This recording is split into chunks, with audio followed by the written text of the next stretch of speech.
ಈ ದೇಶದ ಪ್ರಧಾನಿ, ಅದೇ ಪಕ್ಷ ದೇಶವನ್ನು ಆಳುವಂಥದ್ದು. ದಕ್ಷಿಣದವ್ರು ಯಾವ ವ್ಯಾಲ್ಯೂ ಇಲ್ಲ, ಅದನ್ನೇ ಪ್ರಶ್ನೆ ಮಾಡ್ತಾಯಿದ್ರು ಸ್ಟಾಲಿನ, ರೇವಂತ್ ರೆಡ್ಡಿ, ಸಿದ್ದರಾಮಯ್ಯನವರು, ವಿಜಯ ಪೆರೇರ್ನವರು, ದಕ್ಷಿಣ ಭಾರತದ ಎಲ್ಲ ಲೀಡರ್ಗಳಿಂದ ಪ್ರಶ್ನೆ ಮಾಡ್ತಾಯಿದ್ದಾರೆ. ಅದನ್ನು ಸರಿಯಾಗಿ ಮಾಡುವಂಥದ್ದು ಆಗಬೇಕಾಗಿತ್ತು.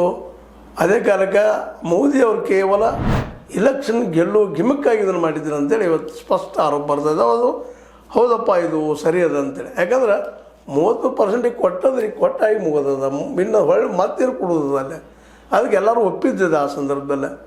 ಈಗ ಒಪ್ಪಬೇಕಾಗಿತ್ತು, ಅದ್ರ ಜೊತೆ ಇವೆರಡು ಸೇರಿಸಿದ್ರಿಂದಾಗಿ ಬಿದ್ದು ಹೋಗಿದೆ. ಇದರರ್ಥ ಮಹಿಳೆಯರ ವಿರೋಧಿ ಈ ವಿರೋಧ ಪಕ್ಷಗಳು ಅಲ್ಲ. ಈಗ ಇದನ್ನು ಒಂದು ಬಿಲ್ ಮತ್ತೊಮ್ಮೆ ತಂದು ಇಲೆಕ್ಷನ್ ಗೆದ್ಕೊಂಡು ಹೋಗುವಂಥ ಒಂದು ಪ್ಲ್ಯಾನ್ ಮಾಡಿದ್ರಿ, ಒಂದು ಹುನ್ನಾರ ಮಾಡಿದ್ರಿ. ಆ ಹುನ್ನಾರವನ್ನು ಅರ್ಥಕೊಂಡಂಥ ವಿರೋಧ ಪಕ್ಷಗಳು ಅದಿಲ್ಲ. ಈಗಾಗಲೇ ಆಗಿದ್ರೆ ನೀವು ಮಾಡೋದು ಅದನ್ನು ಮಾಡಿರಿ.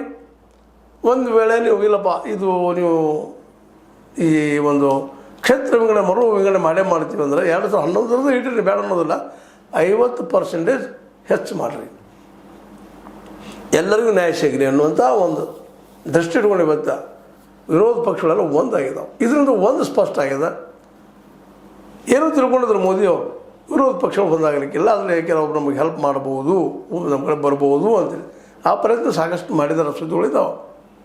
ಆದರೆ ವಿರೋಧ ಪಕ್ಷ